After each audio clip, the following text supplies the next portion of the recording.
Bonjour à tous. Aujourd'hui, nous allons explorer un paradoxe fascinant. Comment les principes stoïques de maîtrise de soi peuvent s'harmoniser avec les bienfaits naturels des plantes médicinales africaines. Dans cette vidéo, je vais vous montrer comment ces plantes africaines, associées aux enseignements des philosophes antiques, peuvent transformer votre vie en renforçant votre esprit et votre corps.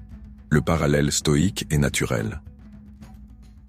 Le stoïcisme enseigne que nous devons accepter ce qui est hors de notre contrôle tout en cultivant notre capacité à répondre avec sagesse. Cette philosophie trouve un écho puissant dans les pratiques botaniques africaines, où chaque plante est utilisée non seulement pour son effet thérapeutique, mais aussi pour symboliser une leçon de vie. Les chamans africains, comme les philosophes grecs, comprenaient que la nature est notre plus grand professeur. Ils utilisaient les plantes non seulement pour soigner le corps, mais aussi pour enseigner des valeurs telles que la patience, la persévérance et la gratitude. Par exemple, certaines plantes nécessitent des mois, voire des années, pour atteindre leur plein potentiel. Cela rappelle une vérité stoïque fondamentale. Rien de précieux ne se construit rapidement. La croissance, qu'elle soit physique ou spirituelle, demande temps et effort. Les plantes étoiles et leurs leçons stoïques. 1. La Pelargonium sidoide.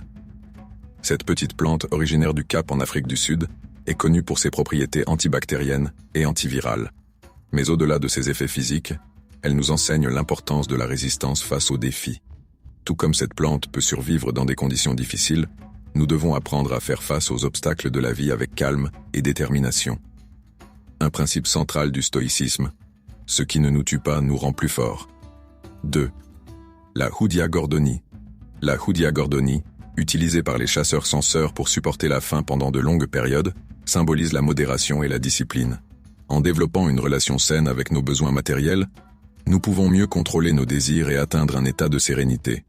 Comme Épictète l'a dit, ce n'est pas ce qui arrive qui nous affecte, mais plutôt la manière dont nous choisissons de réagir. 3. L'aloe vera. L'aloe vera, avec ses propriétés apaisantes, nous rappelle l'importance de prendre soin de nous-mêmes, tant physiquement que mentalement. Le stoïcisme ne prône pas l'indifférence totale, mais plutôt une forme d'acceptation active. En appliquant cette plante sur nos brûlures ou en intégrant ses bienfaits dans notre alimentation, nous apprenons à guérir nos blessures, qu'elles soient visibles ou invisibles. Appliquez le stoïcisme botanique dans notre vie moderne.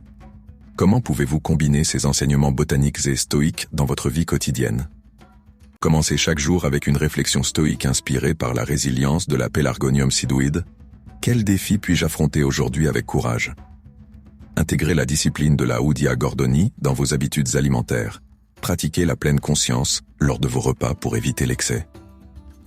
Terminez votre journée en prenant soin de vous avec l'apaisement de l'aloe vera, tout en méditant sur vos succès et échecs de la journée, comme le recommandait Marc Aurèle. En connectant ces pratiques naturelles avec la sagesse stoïque, vous pouvez créer une routine holistique qui renforce à la fois votre corps et votre esprit. Ainsi, ces plantes médicinales africaines ne sont pas simplement des remèdes du passé. Elles sont des compagnons idéaux pour ceux qui cherchent à vivre selon les principes stoïques. Elles nous rappellent que la nature regorge de solutions simples et puissantes pour cultiver la maîtrise de soi, la résilience et la tranquillité d'esprit. N'oubliez pas que chaque plante a son histoire, son secret et sa leçon. Alors, êtes-vous prêt à explorer davantage ces trésors botaniques et philosophiques ? Abonnez-vous à cette chaîne pour découvrir d'autres merveilles naturelles et partagez cette vidéo avec ceux qui souhaitent élever leur vie grâce à la sagesse ancienne. Et surtout, n'hésitez pas à me dire en commentaire quelle plante ou concept stoïque vous intrigue le plus. À très vite dans une prochaine vidéo.